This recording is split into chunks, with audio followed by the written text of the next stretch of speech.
नमस्कार।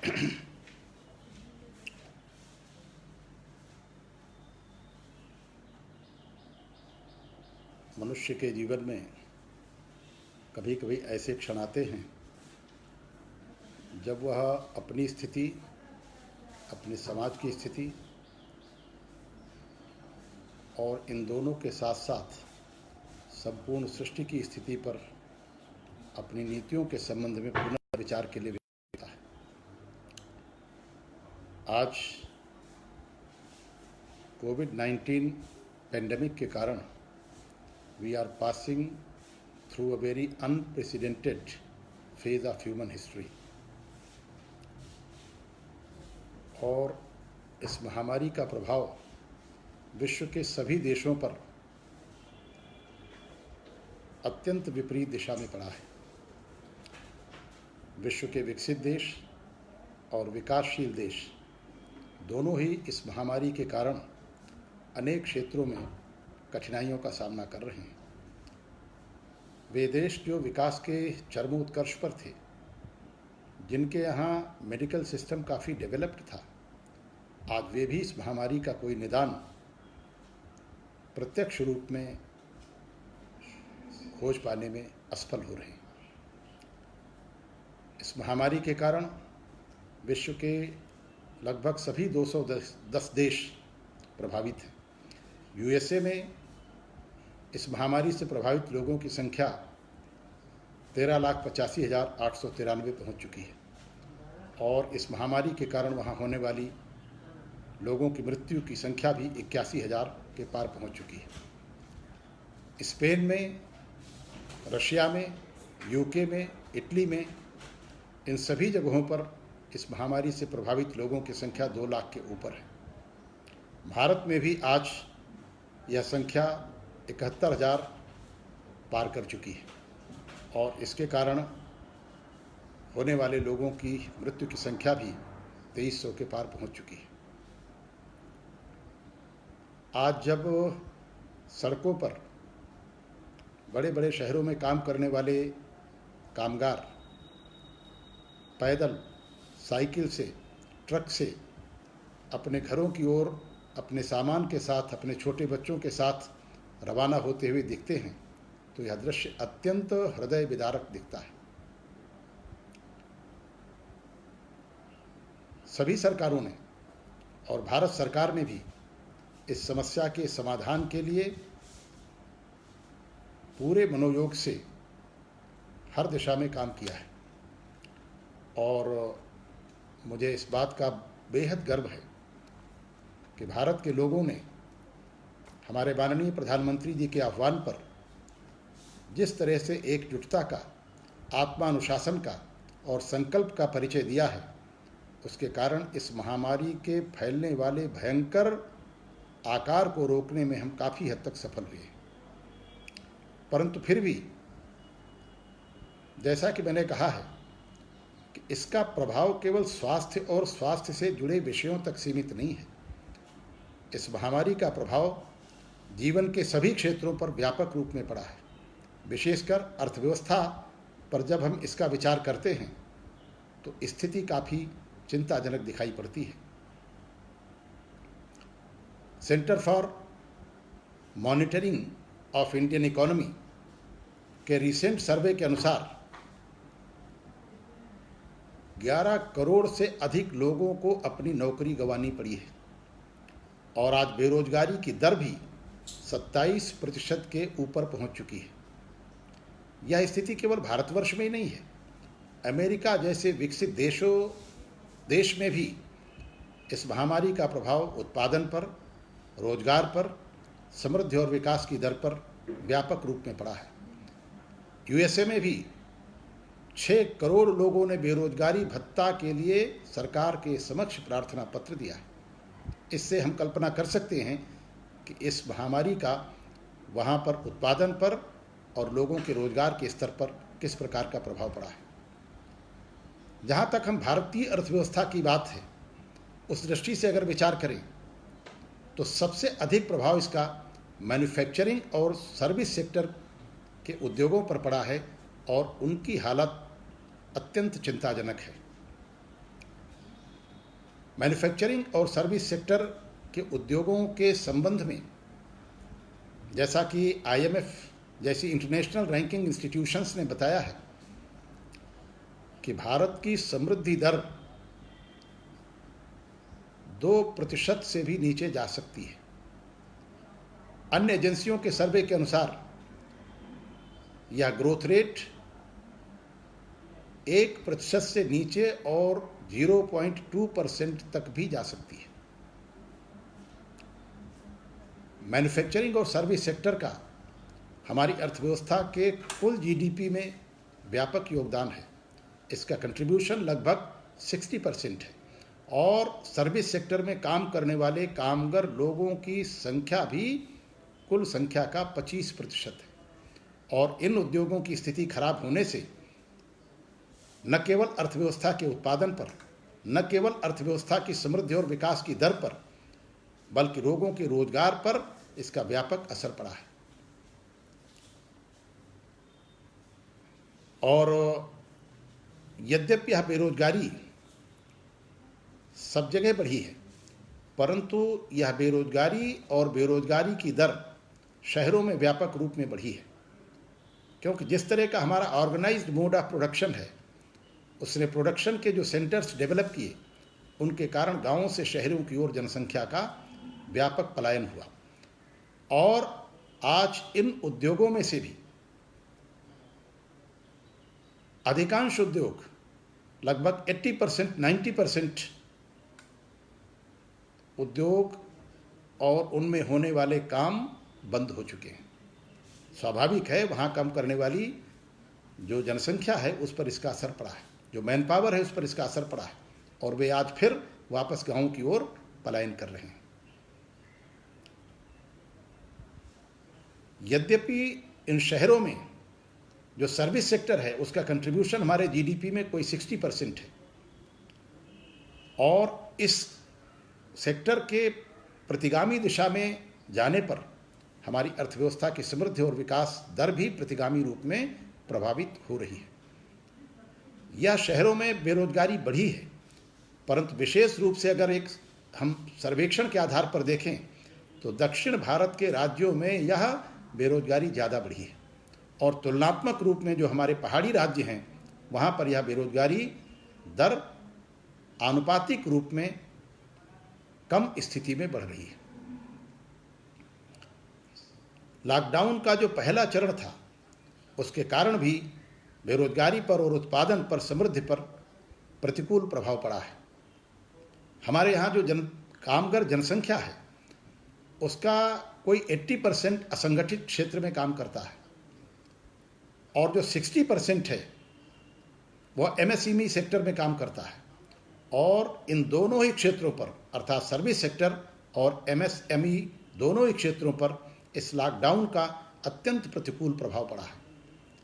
एक मोटे सर्वेक्षण के अनुसार प्रतिदिन लगभग 72,000 करोड़ रुपए की क्षति इस लॉकडाउन के कारण उत्पादन और आय के क्षेत्र में हो रही है। हम समझ सकते हैं कि इस होने वाली क्षति का आने वाले समय में किस प्रकार प्रभाव पड़ेगा, यह हम इन आंकड़ों के आधार पर सोच सकते हैं। क्योंकि आज कोई 53 उद्योग हमारे ऐसे हैं जो इस लॉकडाउन के कारण अत्यंत विपरीत दिशा में प्रभावित हुए हैं। इनमें हमारा इवेंट मैनेजमेंट है, रेस्टोरेंट है, होटल है, पर्यटन है और एयरलाइंस, जो आज अपने अस्तित्व के लिए संघर्ष करते हुए दिखाई पड़ रहे हैं। ऐसी स्थिति में अगर हमें जो लाखों लोग बेरोजगार हो रहे हैं, करोड़ों लोग बेरोजगार हो रहे हैं, इन्हें बेरोजगारी से मुक्ति दिलाने की संभावनाओं की तलाश करनी है, तो हमें व्यापक रूप में इस तरह के पैकेज की व्यवस्था करनी पड़ेगी जिससे ये उद्योग फिर से रिवाइव हो सकें और इनमें उत्पादन और रोजगार की संभावनाएं बढ़ सकें। यद्यपि मैन्युफैक्चरिंग और सर्विस सेक्टर में तात्कालिक दृष्टि से इन रोजगार की संभावनाओं का स्कोप बहुत कम दिखाई पड़ता है, और इस दृष्टि से अगर हम देखें तो कृषि क्षेत्र में संभावनाएं सर्वाधिक हैं। विगत 5 वर्षों में हमारे कृषि क्षेत्र का जो समेकित क्षेत्र है, अर्थात खाद्यान्न हैं, फल हैं, सब्जी हैं, हमारा जो प्रसंस्करण का क्षेत्र है, इन सब की जो ग्रोथ रेट रही है वो 3.5% से कोई 5% के बीच रही है। और मुझे यह बात कहने में हर्ष की अनुभूति हो रही है कि इस महामारी का प्रभाव और इसके प्रभाव से अगर सबसे कम प्रभावित कोई क्षेत्र है, या इस महामारी ने अगर सर्वाधिक कम प्रभाव किसी क्षेत्र पर छोड़ा है, तो वह हमारा कृषि का क्षेत्र है, और जहां आज भी हमें संभावनाएं दिखाई पड़ रही हैं। और इसमें कोई संदेह नहीं है कि यह कृषि क्षेत्र अपनी इस समृद्धि दर को आने वाले समय में भी बनाए रखने में पूरी तरह सफल रहेगा। और इस बात की भी संभावना है कि यद्यपि इस क्षेत्र का कंट्रीब्यूशन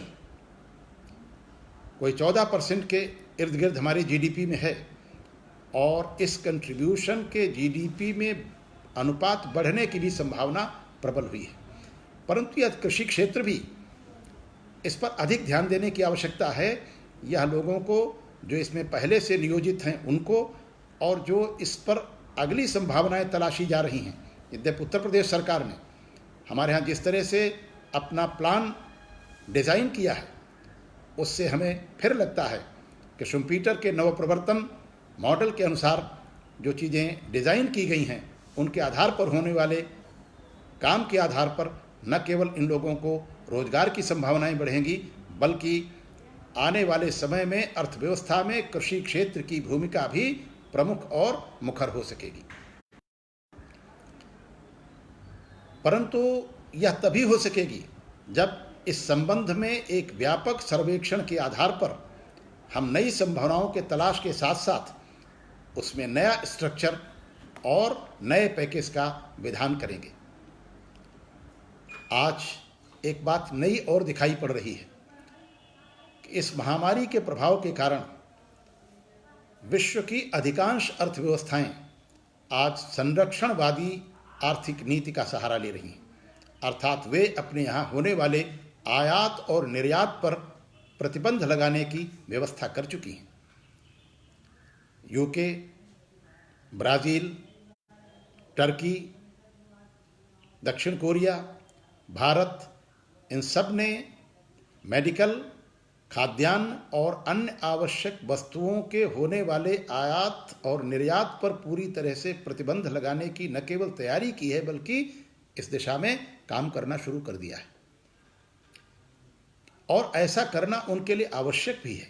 क्योंकि आज जिस तरह की समस्याएं उत्पादन के क्षेत्र में, रोजगार के क्षेत्र में, औद्योगिक क्षेत्र के सामने, व्यापार क्षेत्र के सामने, सेवा क्षेत्र के सामने खड़ी हुई हैं,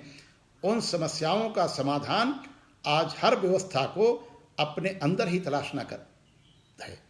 और अगर हमें इन समस्याओं के समाधान के लिए अर्थव्यवस्था के अंदर ही सुनियोजित प्रयत्न करने हैं, तो फिर संरक्षणवादी नीति का सहारा लेना आवश्यक हो जाता है।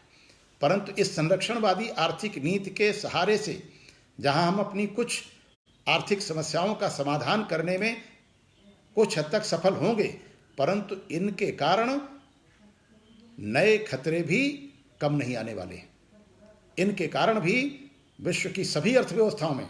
और भारत में भी उत्पादन पर, रोजगार पर, व्यापार पर, उद्योग पर एक प्रतिकूल प्रभाव भी पड़ेगा। इससे न केवल हमारा उत्पादन प्रभावित होगा, न केवल रोजगार प्रभावित होगा, बल्कि इसके कारण हमारी समृद्धि दर भी व्यापक रूप में प्रभावित होने की स्थिति में पहुंच रही है। और यह एक अत्यंत चुनौतीपूर्ण अवसर समाज के सामने है, उद्योगपतियों के सामने है, मैन पावर के सामने है, और इनसे जुड़े हुए जो एग्जीक्यूटर्स और प्लानर्स हैं उनके सामने भी है। आज देश के नीति नियामक इन खतरों से न केवल अवगत हैं, बल्कि इसके समाधान के लिए जो तरीके हो सकते हैं उन पर भी अच्छी तरह से काम कर रहे हैं। आज मैं उन लोगों को बधाई देना चाहूँगा जिन्होंने इस तरह के आयोजनों के माध्यम से न केवल कुछ लोगों का ज्ञानवर्धन, बल्कि समाज में जिस तरह से जागरूकता फैलाने में एक अपना प्रयास किया है, उस प्रयास के कारण न केवल कुछ लोग जागरूक होंगे, बल्कि वे लोग समाज में भी अपनी मदद करेंगे, सरकार की मदद करेंगे और इस तरह से अर्थव्यवस्था को भी फिर वापस पटरी पर लाने में अपनी भूमिका। आज जिस तरह से अर्थव्यवस्था की स्थिति हमारे सामने है, जिस तरह से सरकार इन खतरों से न केवल वाकिफ है बल्कि समाज की एकजुटता के आधार पर जिस तरह से इन समस्याओं का समाधान कर रही है, हमें पूरा विश्वास है कि हम आने वाले समय में भी न केवल अपने उद्योगों की पुनर्संरचना, न केवल अपने व्यापार का पुनर्संगठन, न केवल अपने कृषि क्षेत्र का एक व्यापक ढांचा और प्रारूप गठित करने में सफल होंगे, बल्कि जिन समस्याओं की आज हमारे सामने विभीषिका खड़ी है, इन समस्याओं का समाधान करने में भी हम सफल होंगे, ऐसा मेरा विश्वास है। परंतु जिस तरह की स्थिति आज हमारे सामने खड़ी हुई है, जिस तरह से लोगों का पलायन हो रहा है, उससे आने वाले समय में जब ये लॉकडाउन का पीरियड ओवर होगा और जब ये पैंडेमिक का पोस्ट एरा शुरू होगा, उस समय भी हमें इन समस्याओं के साथ फिर से खड़े होने की आवश्यकता रहेगी और इनको समझकर इनके समाधान के लिए हमें एक व्यापक प्रयास करना पड़ेगा। इसमें हम चीज़ों को खंड खंड में नहीं देख सकते, इनके लिए हमें एक इंटीग्रेटेड अप्रोच अपनानी पड़ेगी और स्वाभाविक है ऐसी स्थिति में जो केन्सियन इकोनॉमिक मॉडल है वे हमारे सामने फिर एक समाधान के रूप में खड़ा होता है कि अर्थव्यवस्था को ऑटोनॉमस इन्वेस्टमेंट के माध्यम से, स्वायत्त निवेश के माध्यम से लोगों की क्रय शक्ति क्षमता में विस्तार करने की आवश्यकता है। और अगर वस्तुओं और सेवाओं की मांग में वृद्धि होती है तो फिर इनके उत्पादन की संभावनाएं भी बढ़ती हैं। इससे पहली आवश्यकता है कि हम सभी क्षेत्रों को एक इकोनॉमिक पैकेज के माध्यम से और या इकोनॉमिक पैकेज देने के लिए मोनेटाइजेशन को और अगर डेफिसिट फाइनेंसिंग का भी सहारा लेना पड़ता है तो उसको भी लेने की आवश्यकता है। और आज पहली आवश्यकता है कि लोगों के क्रय सामर्थ्य में विस्तार किया जाए, जिससे कि वे आने वाले समय में अर्थव्यवस्था में एक प्रभावपूर्ण मांग का सृजन करने में अपनी भूमिका निर्वाह कर सकें। क्योंकि अगर प्रभावपूर्ण मांग अर्थव्यवस्था में सृजित होती है तो इसके कारण रोजगार का स्तर बढ़ेगा और उत्पादन का स्तर बढ़ेगा, समृद्धि और विकास की दर भी बढ़ेगी। क्योंकि जैसा कि हम अपने अतीत के अनुभव के आधार पर समझ सकते हैं कि जब भी कभी ऐसी स्थिति आती है तो स्वाभाविक है केवल वे लोग जो इन खतरों से माने जो इनके विक्टिम हैं, जो इनसे प्रभावित हैं, केवल यह समस्या उनकी नहीं है। आज सरकार भी इस दुधारी तलवार पर चलने में दो बार सोचती है और ऐसा इसलिए है क्योंकि जब तक जन सहयोग नहीं होगा, जब तक जन भागीदारी नहीं होगी, जब तक एकजुटता नहीं होगी, जब तक एक समावेशी अप्रोच नहीं होगी, तब तक हम इस तरह के इन चैलेंजेस को अपॉर्चुनिटीज़ में और संभावनाओं में बदलने में सफल नहीं हो सकते। और हमें पूरा विश्वास है, अपने भारत के चरित्र पर विश्वास है, हमारे अपने भारत के संस्कृति और व्यवहार पर भरोसा है। जिस तरह से इस महामारी से निपटने में पूरा देश एकजुट आत्मानुशासन के साथ खड़ा हुआ, उसी तरह से जब यह पैंडेमिक सिचुएशन ओवर होगी उस समय अर्थव्यवस्था की स्थिति को भी सुधारने में हम अपनी इन जानकारी और जो इलिसिट कलेक्शन ऑफ विजडम्स है उसके आधार पर जो पैराडाइम्स इवॉल्व करेंगे, उन पैराडाइम्स के आधार पर न केवल करंट सिचुएशन में हमारा सर्वाइवल सुनिश्चित होगा बल्कि पोस्ट पैंडेमिक में भी हमारा सर्वाइवल सुनिश्चित होगा, ऐसा मेरा दृढ़ विश्वास है। और इसके आधार पर आज जो विश्व का परिदृश्य हमारे सामने है और उस विश्व के परिदृश्य से मेल खाता हुआ जो भारतीय परिदृश्य है, उस भारतीय परिदृश्य में जो हमारी अर्थव्यवस्था का स्वरूप बना है, इसे हम केवल इकोनॉमिक पैरामीटर्स के आधार पर नहीं बल्कि एक इंटीग्रेटेड अप्रोच के आधार पर, इसमें हमारी सोसाइटी है, इसमें हमारी पॉलिटी है, हमारी अपनी कल्चर है, हमारे अपने देश का इतिहास है और इन समस्याओं से जूझने में हमारे ऋषियों का अपना दर्शन, दृष्टि और विचार है। एक स्वावलंबी स्वदेशी मॉडल भी है और उस स्वावलंबी स्वदेशी मॉडल के आधार पर, अपने दर्शन, दृष्टि और विचार के आधार पर, अर्थव्यवस्था के सम्यक ज्ञान के आधार पर, एक कलेक्टिव विजडम के आधार पर जो इंटीग्रेटेड अप्रोच हम अपनाएंगे, उस इंटीग्रेटेड अप्रोच के आधार पर न केवल हम उत्पादन से संबंधित समस्याओं का निराकरण करेंगे, न केवल रोजगार से जुड़ी समस्याओं का समाधान करेंगे, न केवल जो हमारी अर्थव्यवस्था की समृद्धि और विकास की दर पर प्रतिकूल प्रभाव पड़ रहा है उसका समाधान करने में सफल होंगे, बल्कि जो हमारे social order, social relations, political order, political relations, culture और इन सब के साथ साथ जो हमारे साइंस और टेक्नोलॉजी से संबंधित अप्रोच के संबंध में चुनौतियां खड़ी हुई हैं, उन चैलेंजेस को हम अपॉर्चुनिटीज़ में बदलने में कामयाब होंगे, ऐसा मेरा दृढ़ विश्वास है। और एक बात मैं कह करके इस संबंध में अपनी बात पूरी करना चाहूँगा कि वर्तमान परिदृश्य आज हमारे लिए जहाँ कुछ चुनौतियाँ खड़ी कर रहा है, उन चुनौतियों के साथ साथ हमारे लिए संभावनाएं भी दिख रही हैं, और भारत अपनी इस अप्रोच के आधार पर, अपनी दर्शन और दृष्टि के आधार पर और इतिहास में एक लंबे अपने एक्सपीरियंस और एक्सपोजर के आधार पर न केवल उद्योग से जुड़ी समस्याओं का समाधान करेगा, न अपने कृषि क्षेत्र का एक व्यापक और इंटीग्रेटेड अप्रोच का मॉडल डेवलप करने में सफल होगा, बल्कि उत्पादन, रोजगार, समृद्धि और विकास से जुड़ी हुई समस्याओं का भी समाधान करेगा और विकास का एक संतुलित, प्रकृति सुसंगत, धारणीय मॉडल न केवल भारत के सामने बल्कि समूचे विश्व के सामने प्रस्तुत करने में सफल होगा, ऐसा मेरा दृढ़ विश्वास है। धन्यवाद।